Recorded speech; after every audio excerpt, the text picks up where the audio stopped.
பிடிச்சிருக்கா அவனுக்கு? சின்ன புள்ளையாட்டும் பலூனை ஊதி காட்டி விளையாடிக்கிட்டு இருக்கான். இவனை நம்பி என்னையும் இவ்வளவு தூரம் கூட்டிட்டு வந்திருக்க. ஏற்கனவே பெரியவரு ஒன்னுத்துக்கும் உதவாதவன்னு சொல்லிட்டு இருக்காரு. இவன் மட்டும் சொதப்பிட்டானா அவர் கோவத்துக்கு நீ ஆளாகணும். இதெல்லாம் தேவையாடா உனக்கு? அம்மா, முழுசா என்னன்னு தெரியாம அவரை தப்பா இடப்படாதீங்க. நம்ம பலூன் வாங்கினதும் பலூன் வெடிச்சிச்சுல, அப்ப என்ன நடந்துச்சு? ஒன்னும் நடக்கல. ஆமா, அந்த பலூன்ல மயக்க வாயு இருந்துச்சுன்னா நீங்க என்ன ஆயிருப்பீங்க? மயக்கம் போட்டு கீழே விழுந்திருப்பேன். அதுதான் விஷயம்.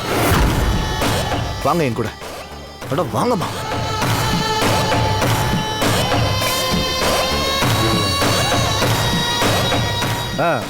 ப்ரோ, உங்க மயக்க பலூனை பத்தி அம்மா கிட்ட கொஞ்சம் எடுத்து சொல்லுங்களேன்.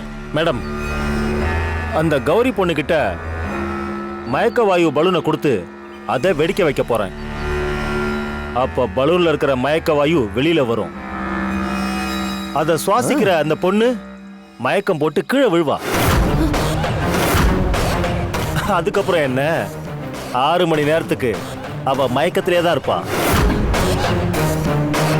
டாக்டரே வந்து ட்ரீட்மெண்ட் கொடுத்தாலும் அந்த பொண்ணுக்கு மயக்கம் தெரியாது.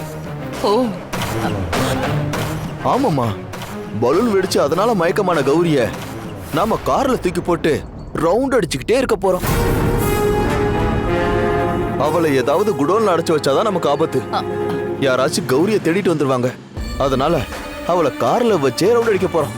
எப்படி பிளான்? டே அர்ஜுன், நான் கூட உன்னை என்னமோன்னு நினைச்சேன்டா. சூப்பரா பிளான் பண்ற. நீயும் பயங்கரமான ஆள் தான் போல. ஆமாமா, யாரோட மகன்? அர்ஜுன் சார், இதுல நிறைய மயக்க பலூன் இருக்கு. அந்த பொண்ணு இந்த வழியா வரும்போது அந்த பொண்ணுக்கு குறுக்க இந்த பலூன் எல்லாம் பறக்க விடுங்க. அதுக்கப்புறம் ப்ரோ, புரிஞ்சது புரிஞ்சது. கௌரி ஆசைப்பட்டு பலூனை பிடிப்பா, அது வெடிக்கும், அவ மயங்கி விழுவா, அவ்வளவுதானே?